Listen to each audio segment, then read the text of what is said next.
Welcome to the NoBS podcast, the gaming news podcast where we ditch sugarcoating and give it to you straight. I'm Blake. And I'm Steve. And if you're looking for real talk without the BS, you've come to the right place. Before we jump in, don't forget to stay connected with us. Follow us on X at NoBS Podcast GG for all the latest updates and hot takes. Check out our YouTube channel at NoBS Podcast GG and be sure to hit that subscribe button. We're also on TikTok at NoBS Podcast GG throughout the week, so make sure to stop on by and say what's up. Love what you're hearing? Show your support by liking this episode, dropping a comment with your thoughts, and subscribing to keep up with all our feature content. This week we focus on Microsoft's CEO's pay being tied to performance, the Assassin's Creed struggle, developers' requirement to notify of an anti-cheat, the Firewalk shutdown, Pokemon TCG Pocket, and a few others. Alright, let's cut through the BS and get into today's episode. Welcome everyone to the NoBS podcast. I hope everyone's been having a great week and having a good weekend. So to hop into everything, Steve, how has your week been? Any games you've been playing recently? It's been kind of hectic. I've been working a lot. Haven't had a whole lot of time to game, but I have been playing. I think it's a newer game. I think it came out fairly recently called Windblown. It's What the hell is that? It's a roguelike game. It feels like you're playing like Hades. I don't know if you've ever played Hades. Very similar play style. The art style is kind of, I would say, more on the cartoony side. Okay. It almost at times it kind of feels like you're playing an anime because of the way the music kind of sounds. The gameplay is very like anime style ish. But it's a pretty fun game. It's a mixture of like I said, it's a mixture of like a roguelike, and it has some like difficult aspects of it. So like I would imagine like if you had like Hades, Risk of Rain, and like Elden Ring had a baby, like this is what you would get is Windblown. It's pretty fun. It's pretty sick. It's I honestly like, I love roguelike games, but I think roguelike games, when you're able to when it's turned into a multiplayer game and you're able to play with friends, it kind of adds a whole nother layer, and I think it makes it a lot more enjoyable. Where are you finding these games at though? It was on I think it was on a new and trending or something like that. Okay. I'm kind of always like on the prowl for new games. Like I always look at new and trending, and if I see a game that looks interesting, I add it to my wish list, or I'll just buy it. Depends on the game and what it looks like. And this was one of those games that I saw it, I read the reviews, and I was like, this looks incredible. So I bought it for me, and I bought it for one of my friends, and we've been playing the crap out of it. But not me? Well, you don't really like these types of games, so I feel like it'd be kind of like a waste of money. If I'd play it one time and it'd probably be done. Yeah, I bought Gunfire Reborn for you, and I think you played it once, and that was it. And I was like, oh, okay. I don't even know. I wonder how many hours I even got on that game. You probably have like 1 hour. So here, I'm looking at it right now. Dude, you want to know how many? No, yeah, close. 33 minutes. Yeah, and it was like, I bought that game for you. It's like we played it once, and it's Didn't we play with Jose? Yeah, and you never played it again. Dude, that's so funny. Not even an hour. I have 52 hours on that game. Yeah, a little more than me. Just a little more. Yeah, I think it's like one. I love these types of games. These types of games are so fun. And again, anytime you can turn it into a multiplayer game, I think it's just a billion times better. I think like Hades is awesome. I love Hades. I think Hades is such a fun game. But the fact that it's not a multiplayer game kind of brings it a level down for me. Yeah. So, I haven't really been playing a whole lot. What's that one game you got me to download? I can't remember what the name of it was. What was it about? With the hands, the sex game. Oh, he just was recently exposed to the plethora of sex games that exist on Steam. Dude, he didn't believe me when I told him. It's kind of a play on another game. Like I kind of found out about the game. It's Hand Simulator Rendezvous. Hand Simulator. That's it. That's the one. I just looked it up right now, dude. That was like, it was so hard to control my hands.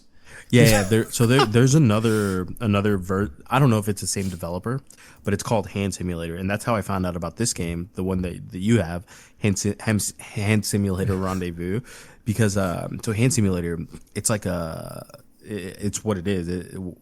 You simulate your hands and like that's it.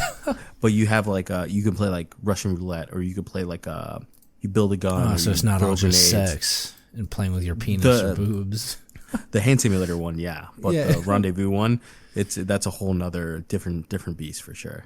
Yeah, so I played that for like 2 minutes before I turned it off, and like I said, I showed Megan that. I was like, Steve showed me the amount of sex games that are on Steam, and she was just like, what the fuck? Like, I got look at here, like my recently viewed sex bot. But besides my dabble in Mr. Hands, I've been playing a bit of Black Ops 6, and then actually a bunch of League of Legends. So they actually just released a new champion. Her name's Ambessa, and I'm already like Mastery 6 on her. I've played her like 40 freaking games already. And this is like a champion that's like, it's weird. A lot of people were like complaining about it already because do you know who Riven is in League? Yeah. So she has a lot of like dashes and jumping around and stuff like that. So Ambessa, her passive is like after every time you use an ability, you get a short dash. So, you W to shield. So like you W and then you get like a free dash, it's like a gap close. Then you E, which gives you another dash, which puts a slow. And then it's like, dude, it was actually like, it's probably like the most fun I've had on a champion in a long time. Like normally I'm a big Udyr player, just because I like to just sit back. He's like one of those what they call like an AFK farming jungler.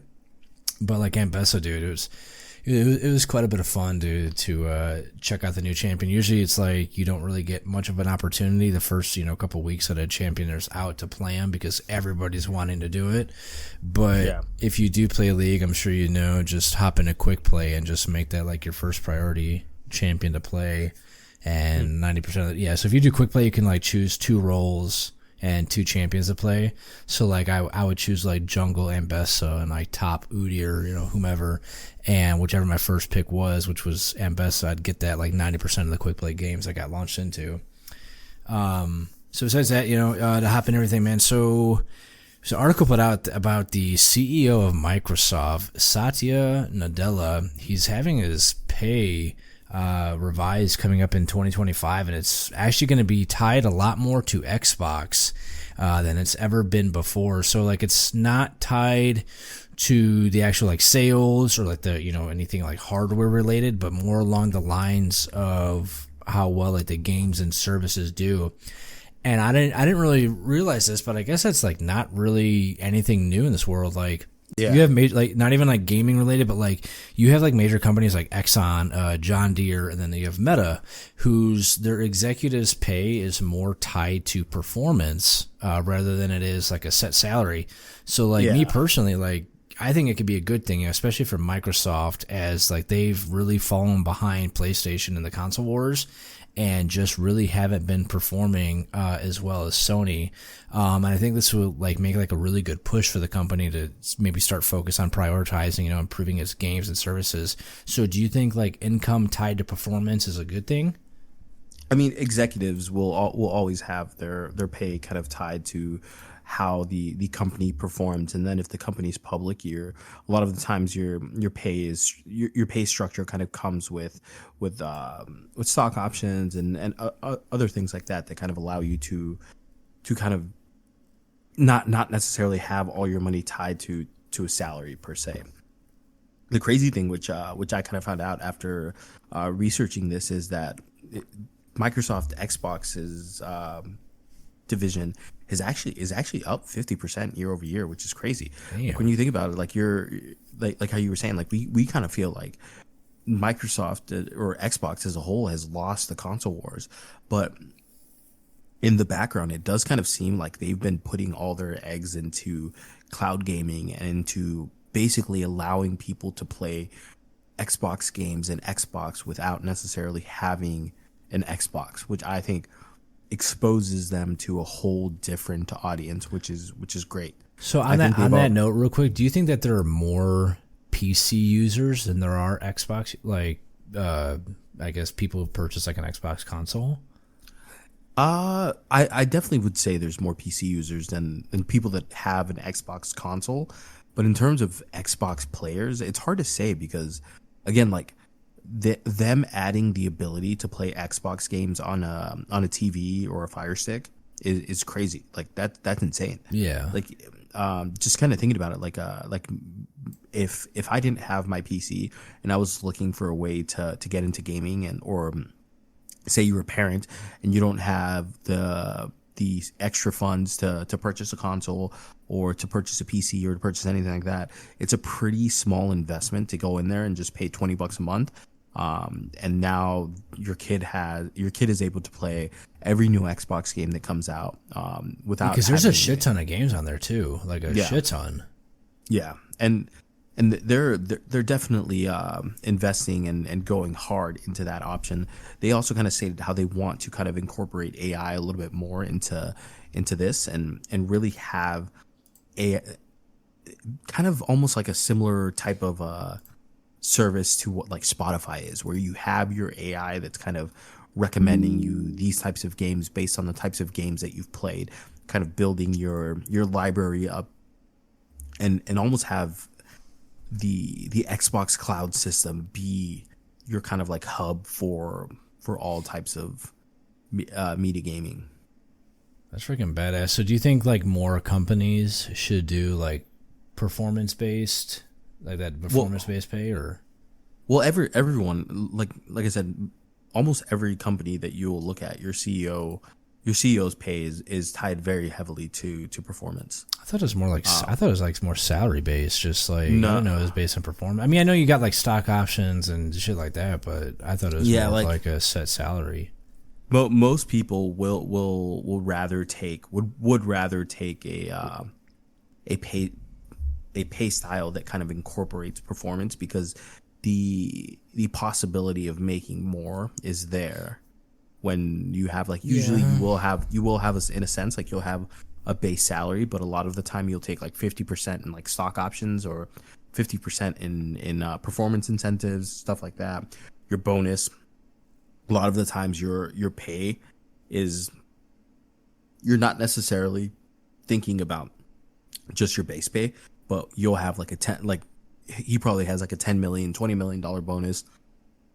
God, it makes me feel poor, dude, thinking about that much money. That's tied to all these KPIs that are tracked throughout the year, and at the end of the year or end of fiscal year, whenever they decide to give out bonuses, the CEO will get that.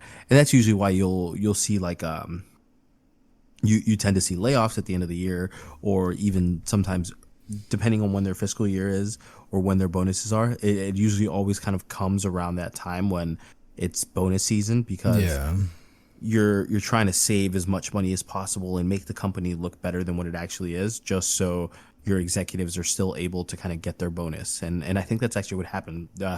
Microsoft laid off like 2,500 workers, and then he still got like a $20 million raise or $20 million bonus, something like that. Fuck, dude. That is like so fucked. Yeah, it's definitely kind of shitty, but that's how it's not really the CEO that's deciding whether or not to give him the bonus. It's the board, but ultimately the board is kind of decides. He's in bed with them, so like the board. That's usually crazy. you try to separate it a little bit, just to kind of create a sense of divide. That way, if the board feels like the CEO is not making them enough money or making the company money, they'll opt to get rid of the CEO and find a successor. Well, I didn't even realize, like you said, that Microsoft was doing like that good. Like you said, Sony seems like they've kind of won the console wars, and it's like every time you see Sony in the news, it's like they've got this new console coming out, or the like what they just do, the 30th anniversary or 20th anniversary PlayStation they just did. Like you don't hear that stuff from Microsoft. So to hear that they've been, you said what, like 50% increase year after year. Yeah, so 50% increase just in their Xbox division, but then as a whole, I think they're up like 15% year over year, or from 2023 to 2024. So like that's still really good. And like the last 5 years, their stock is up almost 100% or 200, almost 200%, 189% in the last 5 years, which is insane.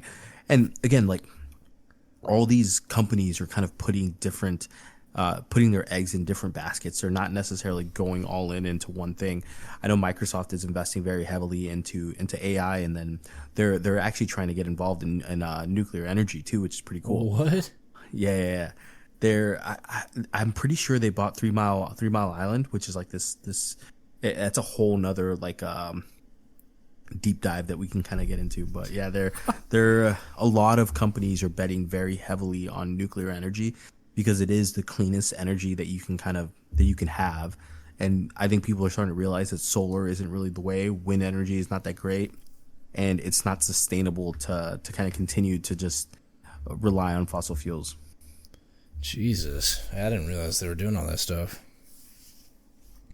So, hop into the next one, man. So there was a BAFTA event held in London by Eurogamer last week, and the Assassin's Creed franchise boss took the time to kind of reflect on their series and its struggles, say less, over the past few releases. And during this, he kind of goes on to say how once Desmond Miles died in Assassin's Creed 3, spoiler, the team faced what he was calling a creative crossroads, and that like their storyline had struggled because of that. And he also goes on to mention how they took too long in between the games and too long to give us a replacement protagonist until we finally got Layla Hassan.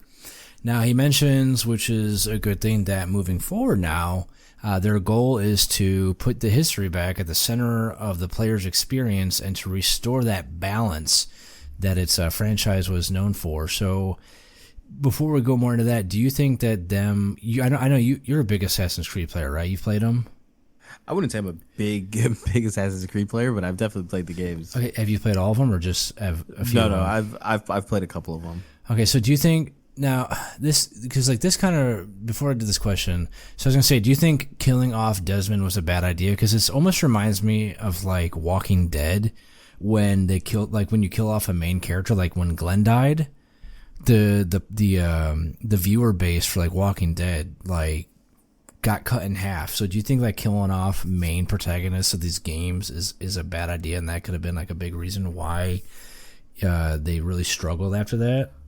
I think it's fine in a sense because you have to give yourself an opportunity to evolve as a franchise. And I think if you're tied specifically to that one character, and again, I didn't play all the games kind of leading up to his death and finding out exactly how he died, and I don't know if it was a burn, but I don't know if his story was complete.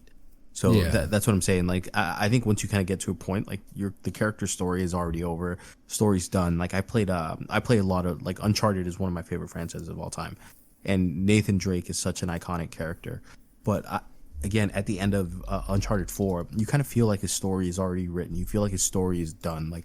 Yeah, it would be cool to see Nathan Drake in another Uncharted and have another opportunity to play the game with Nathan Drake as the main character. But yeah, at the end of Uncharted 4, they did a really good job of tying everything up and kind of putting you in a position where you feel comfortable that the story is ended.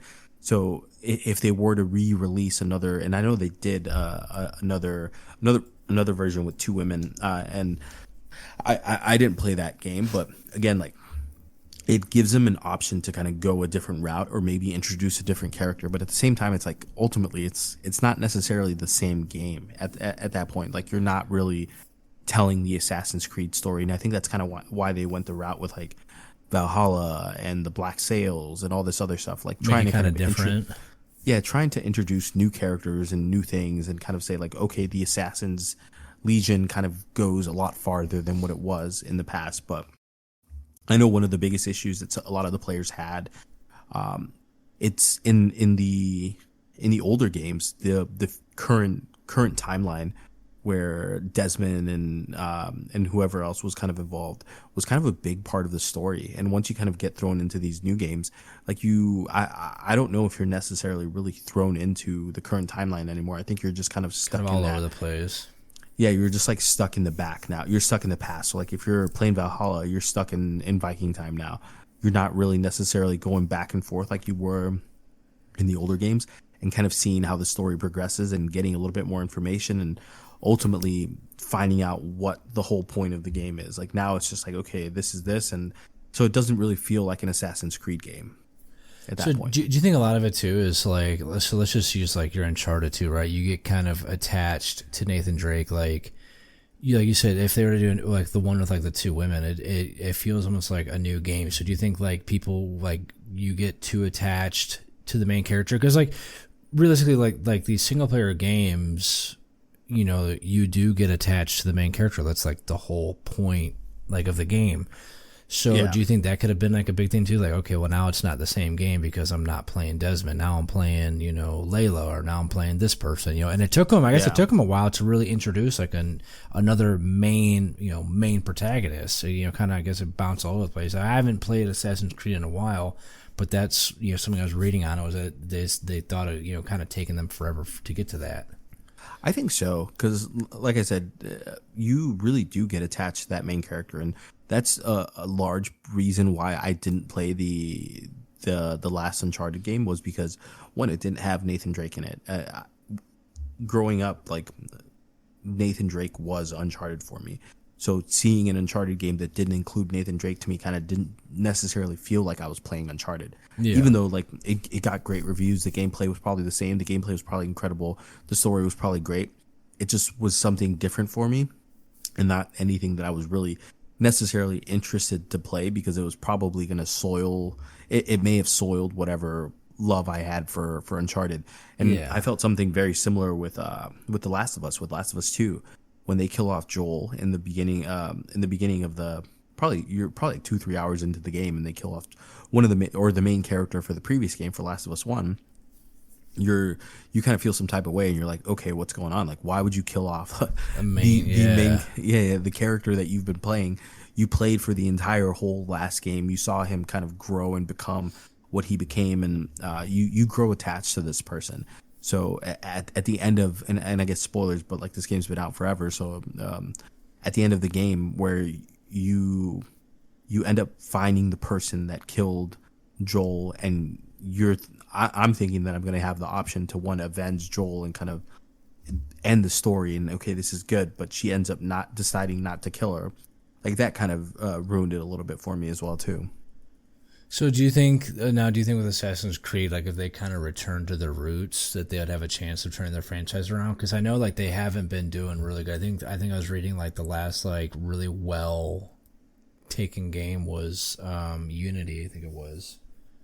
It's difficult because Assassin's Creed has always been a game that kind of did a really good job of blending in historical accuracy and crazy gameplay, like with the whole Assassin Legion, and kind of seeing how that whole faction of it works in real time and in the real world.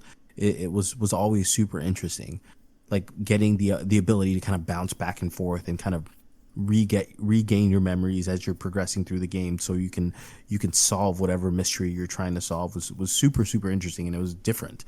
But now it's like it's hard to say. It's hard to say if they will or if they'll be able to. And I think this game it's already kind of littered with controversy, with everything that's been going on with the game, with introducing a black protagonist that people were wokeness.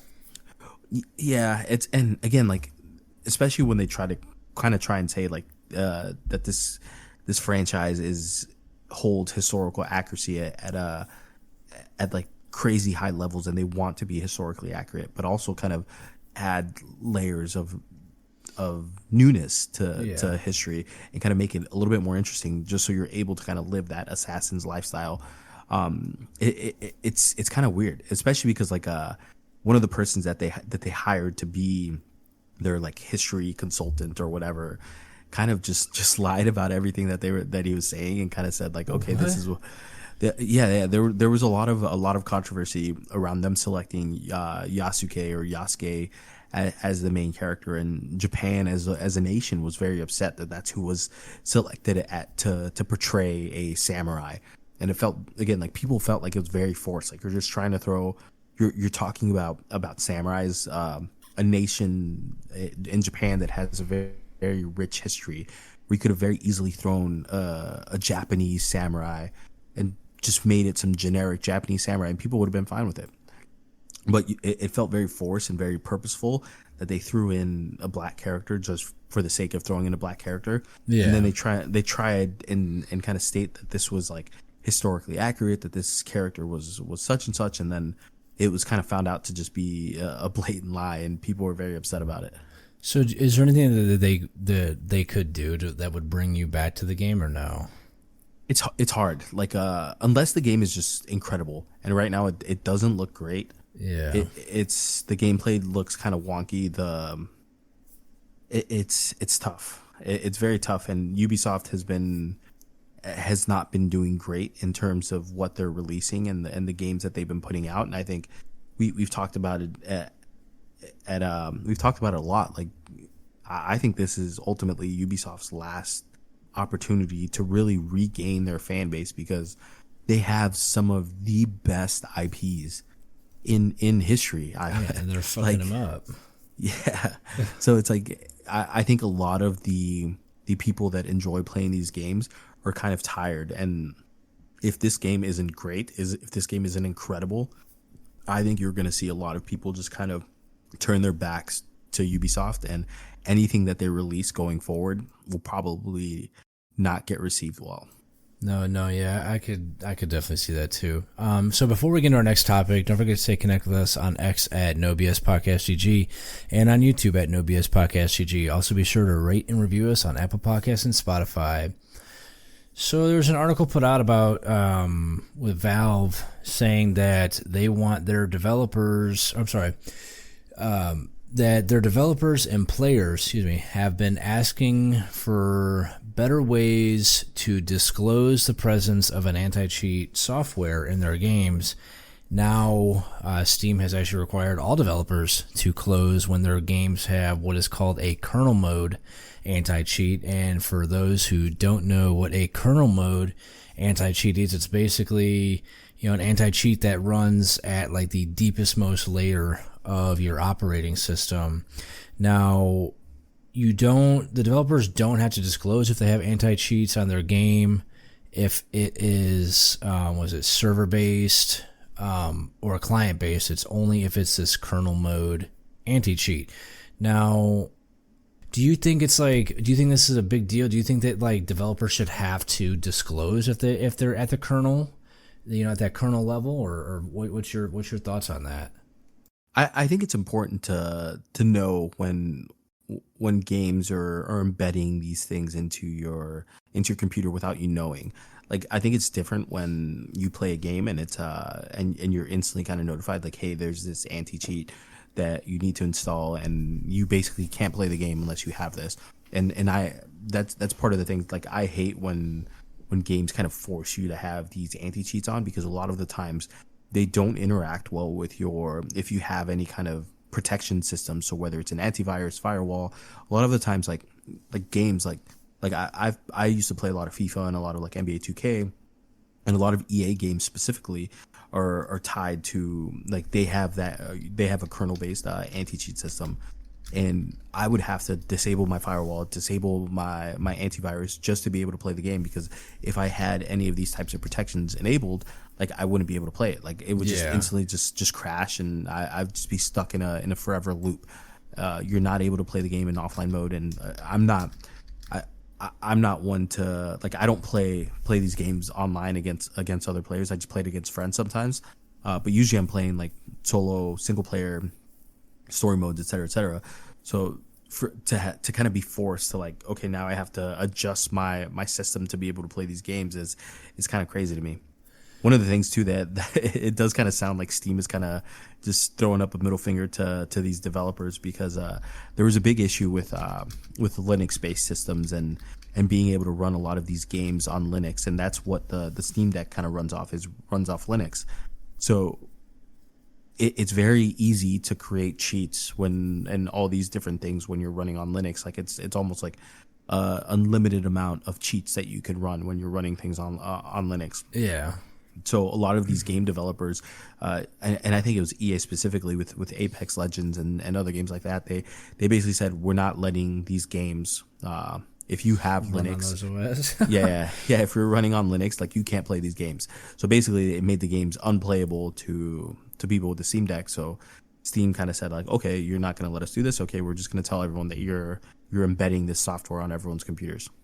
So why do you think gamers feel like they need to know whether a game has an anti-cheat or not? Like, do you think it has to be more like the modding, or like, I don't understand why it's like that big of a deal. Like, why do you need to say yeah? Or is it just like, do you think people are more like, I just don't want these smaller game developers having access to that part of my computer? Which is, you just want to, like, I know me personally, like, I like to know everything that's installed on my computer. I don't feel great if some random piece of software is getting thrown into my computer without me knowing about it, because again, like, it's these companies may have the best interest, but who knows? Like, there may be someone that's able to kind of get into their infrastructure and use this this kernel anti-cheat to get into your system and steal stuff that you have. Like, you just never know. So it's always better to be safe than sorry, at least with when you're installing a game. Like, you're specifically like, I'm installing this one game. Yeah. I don't want to install all these other softwares just to be able to play this game. I think it's better to know what's coming on your computer versus not really knowing. Yeah, I mean, I guess even Valve said that they think that any game that has an anti-cheat, they, whether it's like client-based, server-based, or kernel-based, should let everybody know about it too. Yeah, and again, it makes sense. Like, it's not a big deal if they have it. It's just that visibility factor. It's like, you just would like to know what's being added, and if you know, you just feel a little bit better about it. Now, like, I don't care about like kernel or not. I'm not kernel. I do care about kernel. I don't really care about client or server side anti-cheats. But I guess there have been like game developers have said that like the kernel level anti-cheat really, it's not required and it's unnecessary. That like there are other ways to catch people cheating, and giving access to hardware and software of your machine isn't a great idea. Yeah. So, like, do you think? I mean, do you really think that these? I mean, I'd imagine that Valve and them, that they vet these developers that are putting games on their Steam store. Like, do you really think that like there's games out there that have like, oh, I want to go in these people's computer and see what I can get, find and shit like that? Or like, I know like you have anti-cheats that are in kernel mode, like Ricochet, which is from Activision, and excuse me, they came out and promised that their anti-cheat will only operate when Warzone was running. So do you think like if a game had a kernel level anti-cheat, that they should have to state publicly, like when you download the game, that hey, this will only run when your game's running? Yeah, I mean, and I think that's the best case scenario, but a lot of the times that's not how it works. Like, you're having to go in there and manually disable these, and a lot of the times, because it's a software that's running deep in your computer, other games that have anti-cheats on them will automatically flag that other anti-cheat as cheating software. So like, you'll have games, like you'll go in to play a game and it'll say you can't play this because you have such and such running that looks malicious. Yeah. So you'll have to go in and disable the other anti-cheat just to be able to play this one game. And then if you want to go back and play the other game, you have to go back and disable this anti-cheat and then enable another anti-cheat. Yeah. So it's just one of those things. It's like, it's very frustrating, and it's nice to know when you have it. I don't know. It makes me feel dirty that they're down up in there. Yeah. So, some news that shouldn't surprise anyone. Firewalk, the studio behind the game Concord, has officially been shut down by Sony. Now, this results in 210 people being let go in total. Now, does this come as a surprise to you at all, Steve? No. I mean, I think we kind of figured this when we initially saw that the game was shut down, and we were kind of all questioning as to whether or not this game comes back. Is it going to come back as a free-to-play? And we were pretty adamant that we were confident that it wasn't coming back. Like, there's no way you can recoup this. Like, it's just a loss for Sony. It was just the wrong type of game at the wrong time. Again, like, if this game had come out 10 years ago, maybe it does well, maybe it does okay, but bringing in a live service hero shooter at $40 price tag in 2024 is not the best thing to do. And then especially adding that kind of the level of wokeness that they tried to add with the game is something that people are just tired of in gaming, and it just added another reason for people to not buy the game, to not play the game, and it's just an utter failure. It sucks for the people that work for the game, because who knows, like, these people are probably extremely talented developers, and they've probably worked very, very hard and on making this game, and hopefully they get jobs somewhere else. But I think now there's like a stigmatism tied to them because they worked for this game. I was just gonna say, do you think that they are gonna have like the reputation almost tarnished for working for Firewalk? Or you think they're just not even gonna put that on their resumes? I definitely think so. I think it's gonna be very similar to like kind of how people that worked for like Sweet Baby Inc. That like now it's like you work for yeah, you worked for a game that was a complete and utter failure, and like so now it's like it's like thinking of like as a business owner and as a company how difficult it would be to hire someone that worked for something that was just like that bad. Yeah. Do you think that they should have been given a chance with a different game? Because it'll be like, I know that they cost Sony was it $400 million, and I guess the game only had 1,000 players on Steam and roughly only 25,000 copies in total were sold before it got shut down, which actually was like only 2 weeks after it got released. But do you still think that they should have, Firewalk should have been given another chance at another game? Or do you think, like I said, Sony was like, you costed us this much money, like we're not even going to bother with you guys, like we're just going to cut our ties? And yeah, no, I think it's hard to give them another chance when they've already cost them that much money. I think they were basically given a blank check, and this is what they kind of came to you with. So now just imagine what else they're gonna bring you.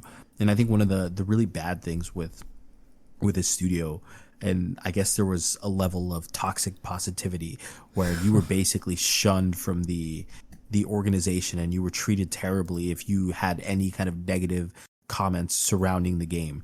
These people, these developers that worked for Bungie and worked on like some of the best games ever with like Halo 3 and some of the other games that Bungie kind of released, Destiny 2, et cetera, like these people basically thought that like this game was just too big to fail and there was no way that this was going to fail.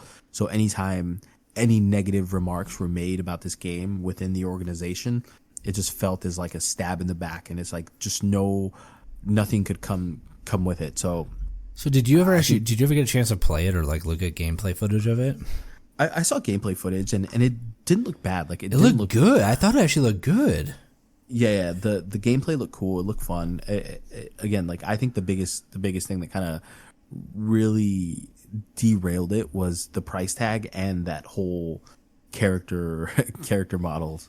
I think a lot of people just didn't want to interact with something that had this level of wokeness. I think especially now in 2024, I think anytime your game is basically considered woke, it almost instantly you're losing like it becomes a couple 100,000, meme. a couple.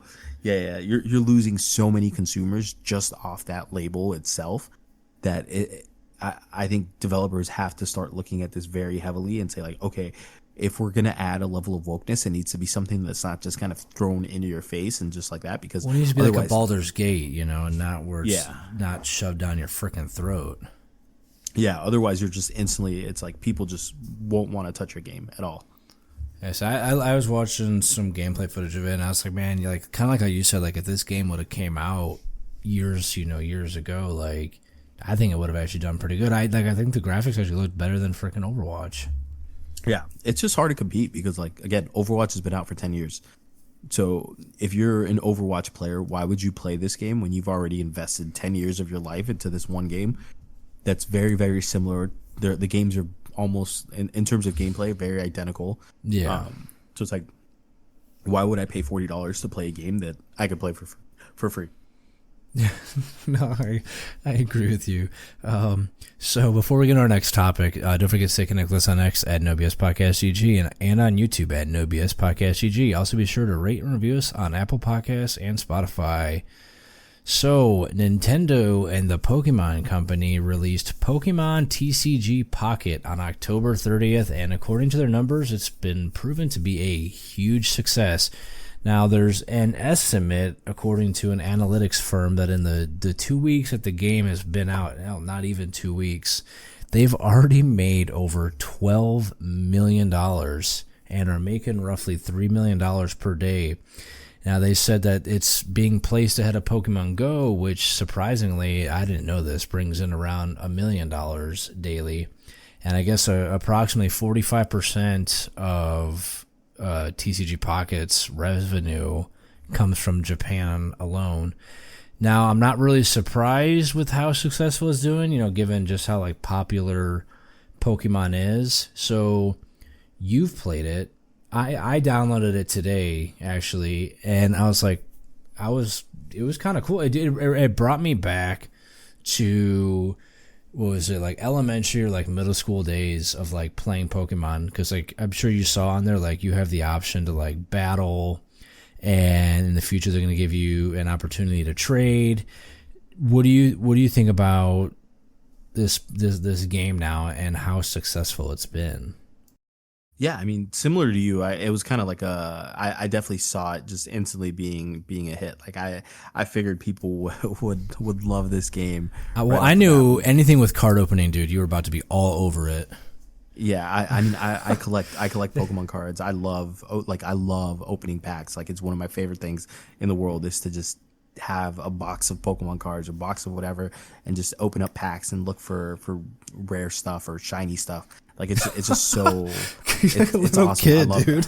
Yeah, I love it. What did you think of? Hold on, just real quick. What did you think of that thing? How they have it in there, where you have to like swipe your finger across the screen to open up the pack? Cool. Isn't that cool as shit? It's so cool. Yeah, like when I first saw it, I was just like scrolling through TikTok and I saw someone opening up packs, and I was like, "Huh, what's this?" I thought it was like I thought all you were going to be able to do was just open up packs and that was it, and you're just going to have these, just build a collection online. And then I saw all the other stuff that you were able to do with battling people and trade, and again, like the ability to trade people, the ability to see people's collections. I was like, that's so cool. Like, so I downloaded the game instantly and I opened up a bunch of packs. You get a lot of packs for free. So like, you don't even really have to open up packs. Like, you can just play the game, do the little solo missions, and you'll get enough points to be able to open up packs. You get what I think it's like one pack. It's one pack every so it's one pack every 12 hours. If you get that, like, I'm gonna call it a battle pass. I think it's like their premium. I think they call it premium pass or something like that. Yeah. You get 3 in a day. But there are, I don't know if you saw, when you do the missions and battle stuff, you get, like, I'm gonna call them like loot from doing the things, right? Rewards. Yeah. You get little tokens that can speed up that 12-hour process. Now they did, so like I did it. I think I have like 80 of the little tokens, and it costs like 7 or 8 per to like reset that 12-hour clock. But I don't know where I was going with that, but yeah. So it's 2 a day if you don't buy that pass. Yeah, and even then, like, the pass isn't that egregious. It's $10 a month. So it's not anything insane. Like, I got the battle pass, but you get 2 weeks for free. Oh my god! Well, you get Don't justify it to me. You get a 2-week free trial. So even if I like decide to not keep the 2-week free trial, I get the extra 2 packs or the extra pack a day. I'm about to buy this right now. I did buy a card sleeve and a play mat and a coin. Because I thought it was super cool. So is that the whole point of the gold, the Pokemon coins are? Because like I so there was one on there in the shop for like 99 cents. I was curious like what the gold coins were for.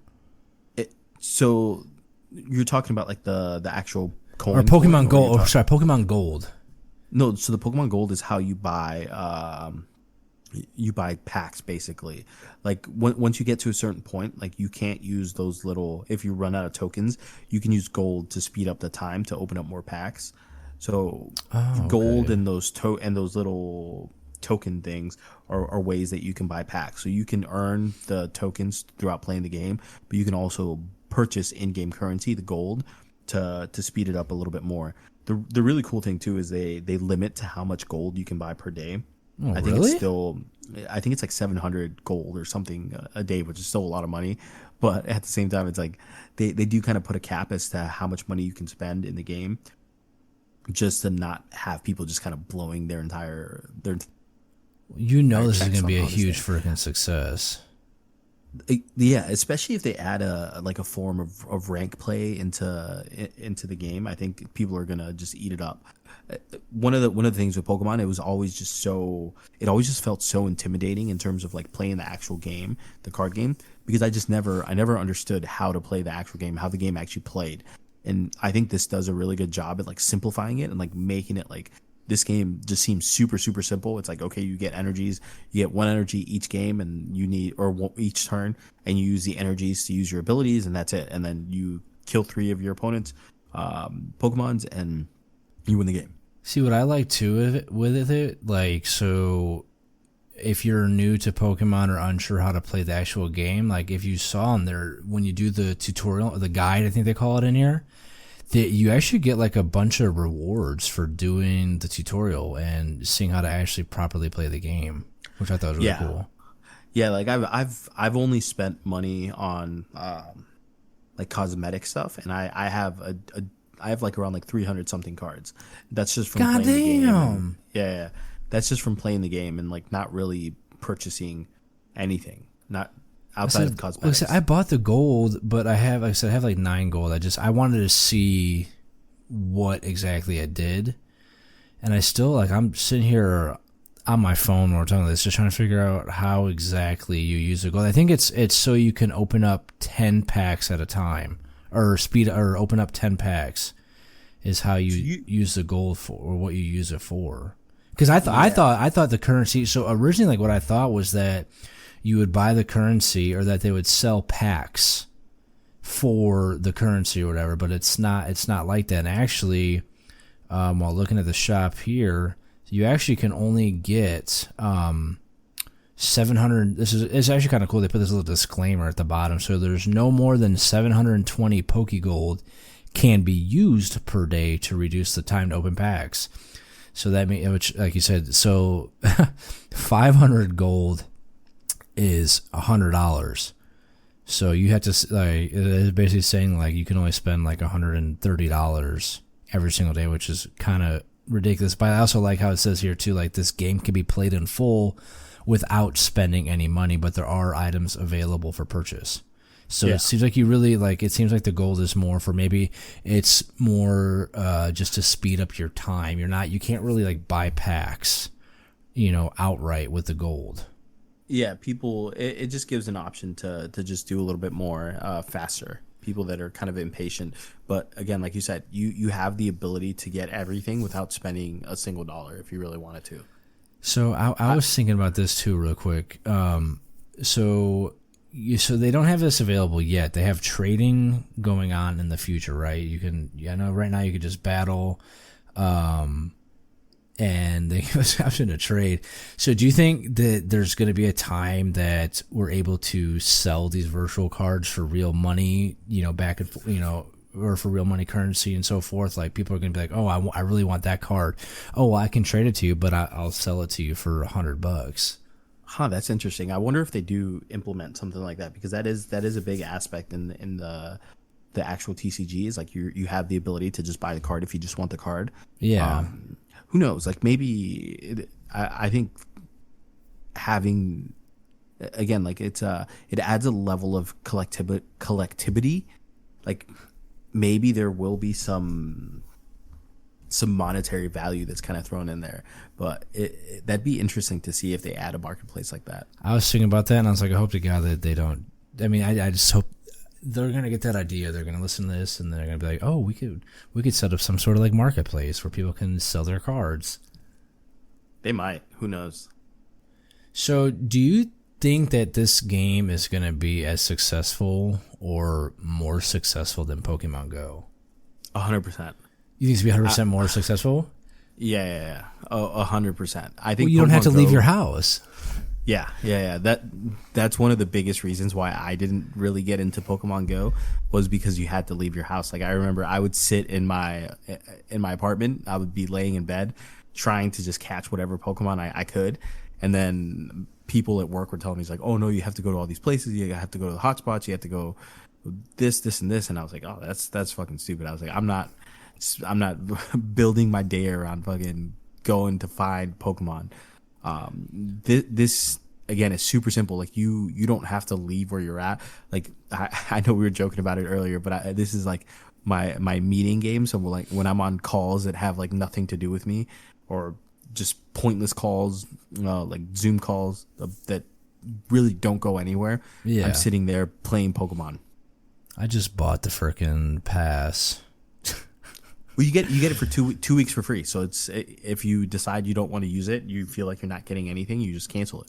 Well, this is like one of those things I'm gonna do. Like when Megan's talking to me, I'm gonna start just nonchalantly, or like there's times like in the morning, like I just don't feel like playing any games, just like kind of just lounging out on the couch to watch TV. It's kind of like seems like that kind of game.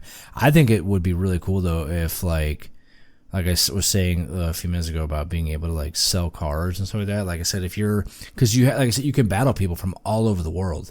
So I imagine like people are going to want like these rare cards. I'm sure that there's going to be some kind of like leaderboard or like ranking system, of people doing this with each other. So I'd imagine people are going to want to, to get the best cards.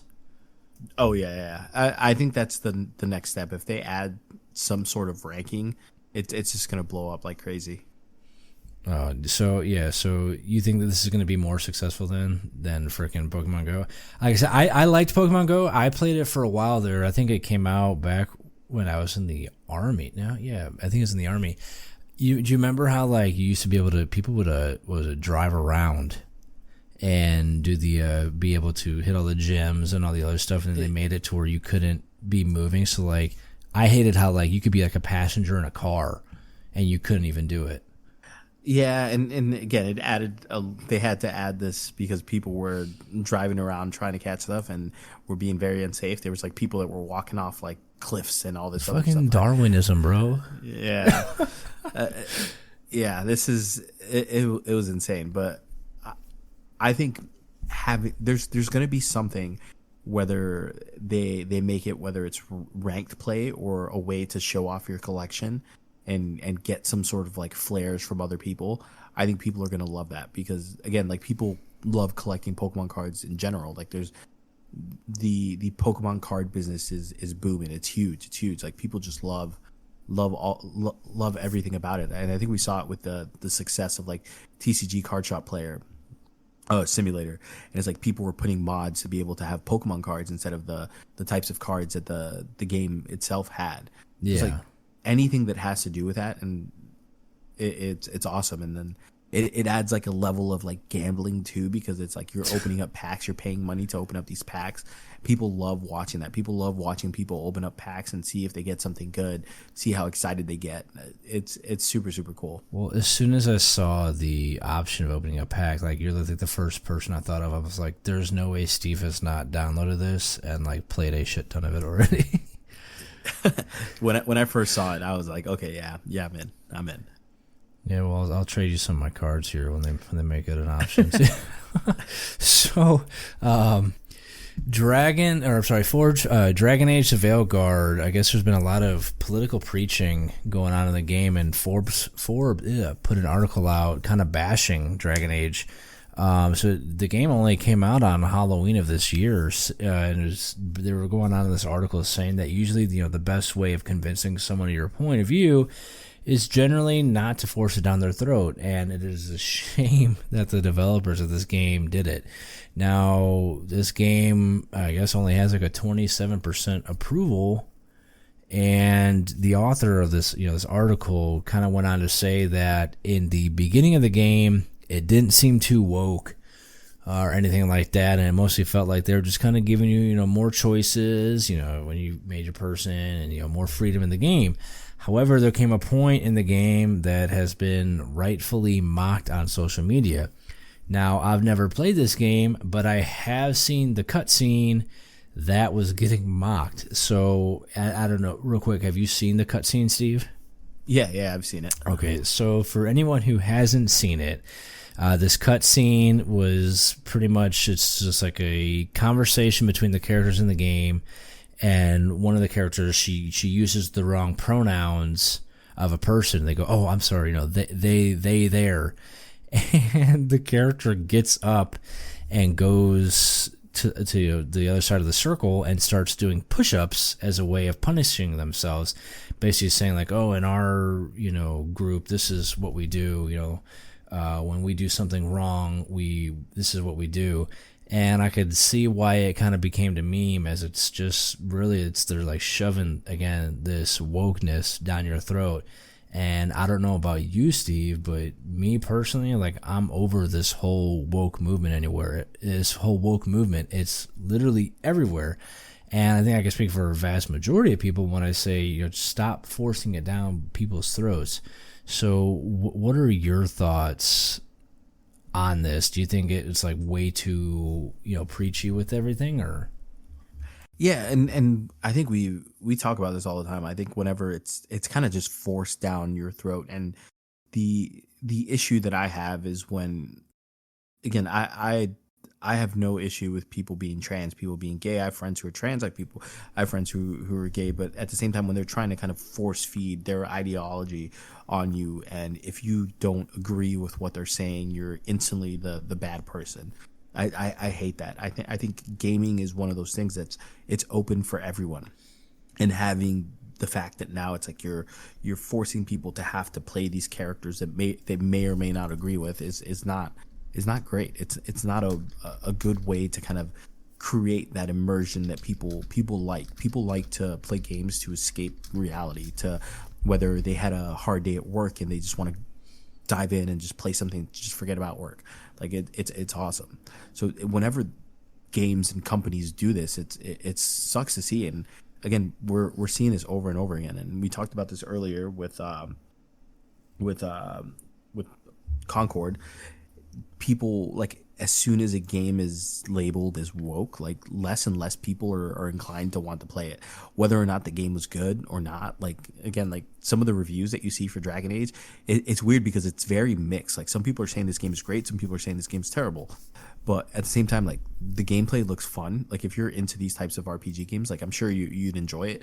But once you kind of start seeing the story and you start seeing the characters and the way the characters are developed, like, you're just instantly just drawn back and like you just don't want to play it.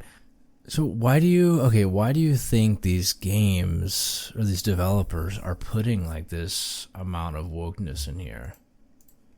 Is it just to be like politically correct? Like, oh, we want to seem like we care? I don't know. That's a tough question. And it's maybe they're trying to just preach and kind of just force feed what they feel like a hero or a main character should be. Because I think the main developer for this game is a trans person, so maybe he or she or they were trying to kind of okay, this is how this game should be because this is how I feel like a story that's about this whatever heroes should be, and it's not great. Like you hate to see it, and this a game that cost $250 million to make, it's just instantly just a failure because it only sold, I think it's like 130,000 copies. Yeah. And I think there were something like 30,000 people just on Steam were refunding this game. So automatically you're in the red by a lot. And I think BioWare has already kind of given up on this game because they're already saying we're not doing any DLC for this game. We're already working on the next game. It's over for this game. So do you think they should have done like more of like a Baldur's Gate 3 where like, it's there, but they're not like, oh, hey, let me correct your pronouns and yada yada yada. Yeah, I think if they had gone that route, like people wouldn't care. Again, yeah, like just call them they them, right? Why do you have to worry about make it this huge thing? Yeah, or I don't know if you saw the scene where that character is like getting in a fight with their mom because of them saying, "Oh, I identify as non-binary," and trying to kind of explain what non-binary is and getting mad because the mom doesn't understand what non-binary means, and it just creates this whole like awkward scene of like, okay, why is this in the game? Like, why do I care about this? Yeah. It's like I could care less about this game or about this issue in the game. Like I just want to play the game. That's it. I don't want to get force-fed this ideology and learn about this. Like if I wanted to see any of that, I wouldn't be playing a game. So do you think that there's room for any wokeness in games, or is like it's not bad as long as it's like a little bit? Or do you think we should just like fuck it? Like, do you think it's just like, again, like kind of how you said, like, I'm in the same boat. Like, we don't care if this person's gay, bisexual, trans, boy, girl, black, white, Asian, whatever, but just don't shove it down our throats. Like, right? We don't care that they are. Yeah, like I think it's fine. Like I think Baldur's Gate did a great job.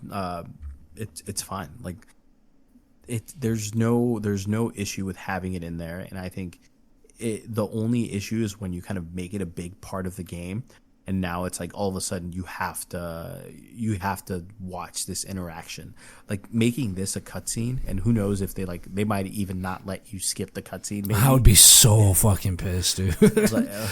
Like just imagine if it's something like that. It's a cutscene that kind of just like, okay, now you're forced to see. You can skip all cutscenes but this one.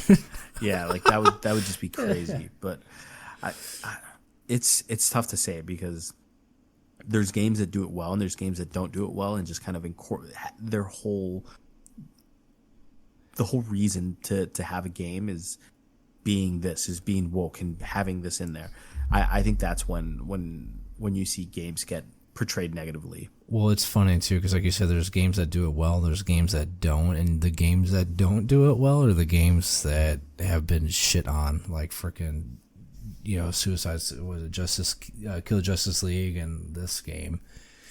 Yeah, and the game has to be good at the same time. Like it can't just be a bad game. Like we see this all the time. Like if the game is fun, like Baldur's Gate 3 did incredible, and it still continues to be like probably one of the most played games on Steam, and it's been out for over a year, and people just continuously go back, replay it over and over and over again, and they love the heck out of this game. And it has nothing to do with it being woke. It has everything to do with it being a good game. The story's great, and that's it. Yeah, no, I agree with you. So we talked about this a few weeks ago. There's the Palworld lawsuit. So there's an update that came out about the lawsuit with Palworld that Nintendo has against them, and it actually revealed the patents that the game's being sued over. So there's three patents, and that the three patents, they pertain to Nintendo's protections on creature catching and rider mechanics, and like the whole automation that appears to the gameplay mechanic of catching an in-game character by lobbing something at it. Now the creators of Palworld are Pocket Pair. They're being sued for 5 million yen plus late payment damages, and they're saying once things are said and done, if they're found to have violated this, it could cost them around 10 million yen, which this kind of surprised me, is only roughly $70,000 US, which actually, is not really that much when you think about it. Like, I definitely thought that, if Nintendo was going to be suing somebody, it would have been for a lot more than that. Now, supposedly, I guess the patents were from February, and the end of August of 24, meaning that the patents came in after the release of Palworld. So do you think that this whole thing do you think that this is kind of just like Nintendo trying to bully Pocket Pair around, in hopes that they go bankrupt and that way Nintendo has no competition? Or what's your thoughts on this?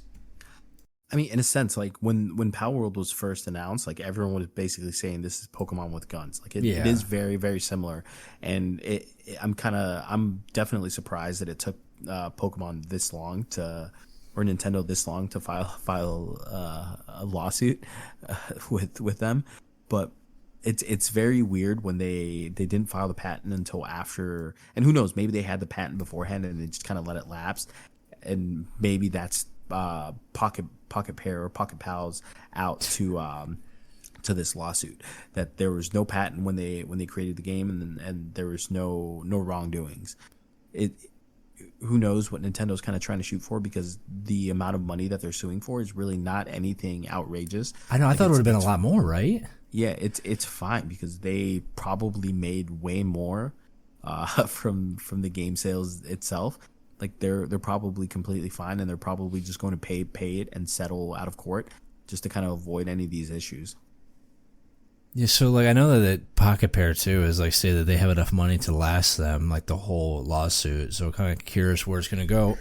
I'm also I thought like when this game first came out and it had the hype behind it that it did, I'm surprised that Nintendo didn't just make a freaking Pokemon game or to compete with it, because like let's be honest, which would you rather play, Palworld or like a Pokemon game? Yeah, and I know we saw something kind of similar in a sense where you have this open world Pokemon version with Arceus, and maybe they are kind of maybe that is the next thing that they're working on, some sort of open world survival game where you're able to interact a bit more with your Pokemon and have them do things for you, very similar to kind of what you do in Palworld. So maybe that is the way they're heading. But again, like we talked about in the past, anytime that you're patenting game mode or Mechanics? game mechanics, it sucks because it limits the next game that's coming out. Like sometimes you see mechanics that are super super cool, and you would like to see them incorporated into other games. But when you're but like how bullshit do you think that is though, to patent the whole action of catching an in-game character by lobbing something at it? How the fuck do you patent that? I mean, in the sense that is very much Pokemon, though. Like, if you think about it, like Pokemon. But where do you draw the line of that? What if there could be other games that you throw things at things to capture it too. Like, where do you draw the line with it? It's hard to say, but when you think about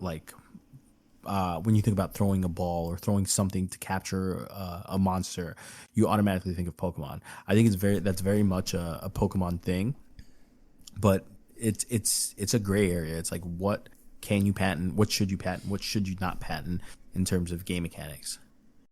So, do you think, in your honest opinion, that Palworld will be okay with all this? You think you say, yeah, you think there's going to pay out settle it out of court? But I'm confused. Like, if it was only that much money, why didn't they settle it when the fucking lawsuit first came around? Why now? Why is it still going on?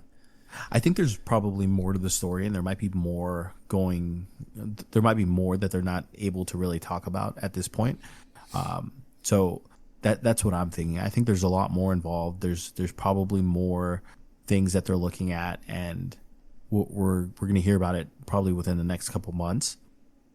Because if this is all it is, then yeah, it's super simple. You just settle out of court, pay the fine, that's it, and you just move on.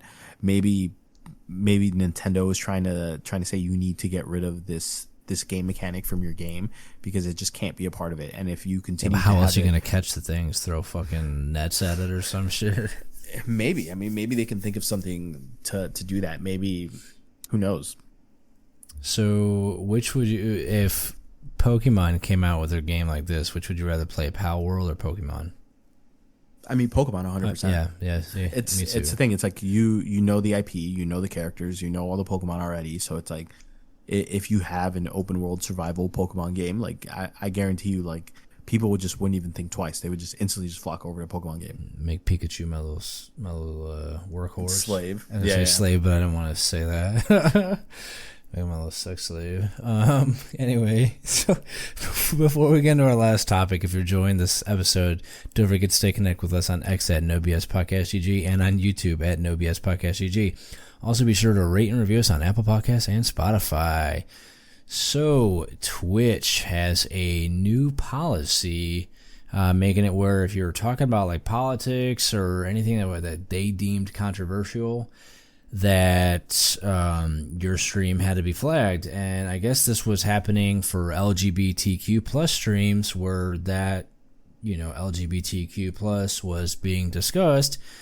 What are you thinking about Twitch making them flag it? I know that they had changed it to where as long as, like, if you were an LGBTQ streamer, you didn't have to flag your stream if you were talking about your own personal life and stuff like that. But once you started talking about it in a more broad setting, then you had to flag it. So what's your thoughts on them flagging this stuff?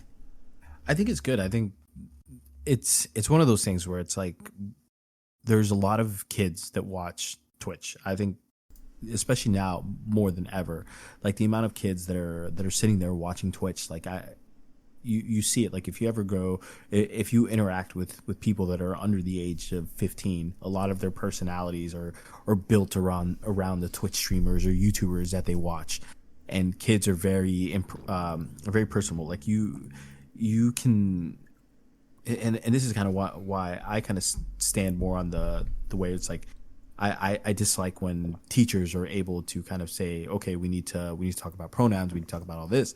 Like I hate when people do that because, again, kids are very easily swayed and very easily, dude, easily manipulated, easily.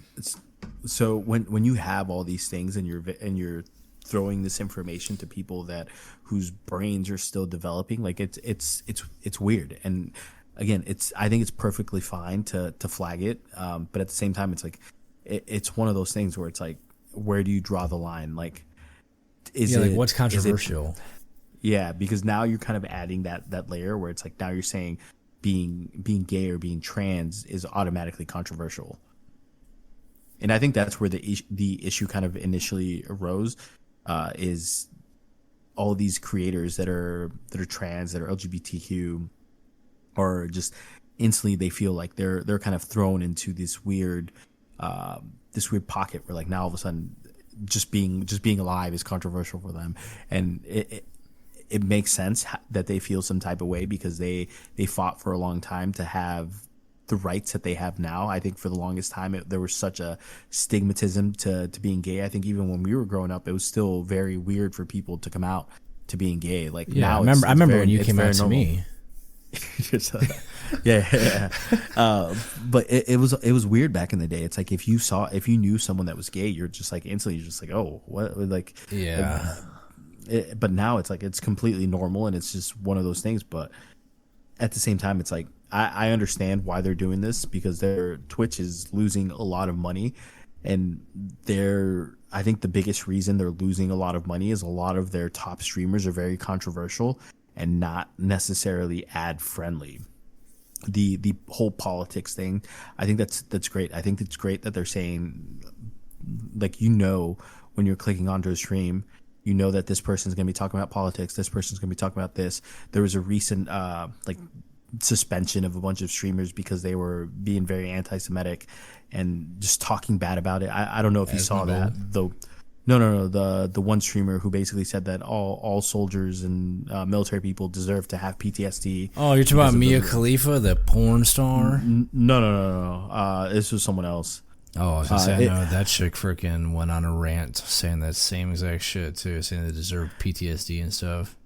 Yeah, this was a different streamer, and she basically kind of came out and said, like, they deserve it because of all the things that they did when they were over there, and I think it's kind of grown into this big thing where, like, a lot of the big streamers are very much like pro one thing, and if you're against this one thing, you're instantly marked as a pariah.